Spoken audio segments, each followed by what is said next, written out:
There is nobody, I think, who is in the church in this day and age who is called to be ordinary. Not a single person. In a time like this, where the whole of the mystery of God is coming to an end, you see, where it says the mystery of God coming to an end, everything prophesied, where everything prophesied is coming and reaching a crescendo, and then suddenly you think that you are born to just earn a living. It's not possible. When you are born in this age, remember, your spirit was created on the day God created Adam. Okay. You know that. So you could have been born any other time. In all of this time, you could have been born. But for him to choose that you are born at this specific time means that you were not called to be ordinary. So when you stand before the judgment seat of Christ and you look at what you could have accomplished, and God shows you, now this is what I gave you. Now this is what you could have been. And then I said, I settled for having a house in Chitintari, or Luzira, whatever. And yeah, my children went to this school and what, and that's it. And I'm waiting for the day of judgment. And I'm born again, I'm going to heaven. I have to bring this to you because it's very important that you understand this. There is nobody who is called of God and who sets out to become ordinary. Nobody.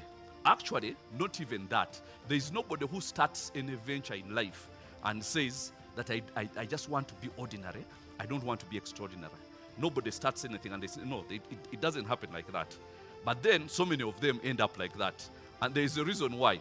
Now I want to tell you this. There is such a thing in life as the valley of the shadow of death. Okay? Now the valley of the shadow of death does not necessarily mean the shadow of your death. Okay? It can mean the valley of the shadow of the death of your dreams. And everybody goes through that shadow. Remember, that's the reason I told you to repeat that he leads me, because he leads you through that valley. Praise the Lord. Now, there is that valley where dreams are either concretized or they are lost. And it's a valley of the shadow of death. And actually, so many dreams, so many powerful things, so many powerful things start and end in that valley. And they never rise out of there.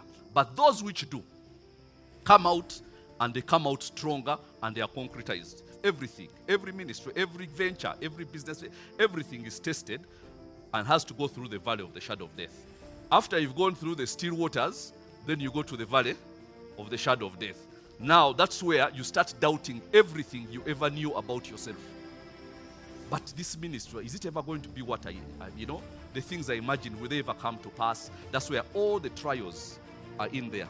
Everything is in there. And there is a lot of doubt, a lot of self-doubt, a lot of unbelief, a lot of discouragement. There is not a single person who does anything powerful that does not go through the valley of the shadow of death. Okay? And all the negative things will encounter, you will encounter them there in the valley of the shadow of death. And most people give up at that stage and say, anyway, I think I was just young. You understand? And then you actually totally disqualify yourself and you say that was just youthful, excitement. I'm not meant to be all that, actually. And guess what happens after that? You become ordinary. And you've settled for earning a living. And you know what? So you start planning everything according to earning a living. Now they tell you this, what? So you started something and something powerful which was supposed to change people in your mind, and you are very convinced this is going to be it. I am going to come out of this, and this is going to be a very powerful thing, and you can already see people being changed, and your mind is, somewhere in a nice place. And actually, all of that is of God. It is not of yourself. Because there is no place you can start. Let me tell you, the dreaming faculty in us is of God. And God will not take you to the valley of shadow of death until he takes you to the green pastures and the still waters. Because there are so many people who run away. Remember what he said about the children of Israel? He said that if I take them very fast to the promised land and they see war, they will run away because they have never seen war. You understand? So he says, let me first give them time so that they first pamper them a bit. So he takes you through the valley. Through the green waters, the green pastures and the still waters. So you eat the whatever nice pastures, waters and what. But then, now for the dream to actually be concretized, it is through the valley of the shadow of death. Now, the interesting thing is everybody who comes out of that valley goes on to become that big as they dreamt they would be.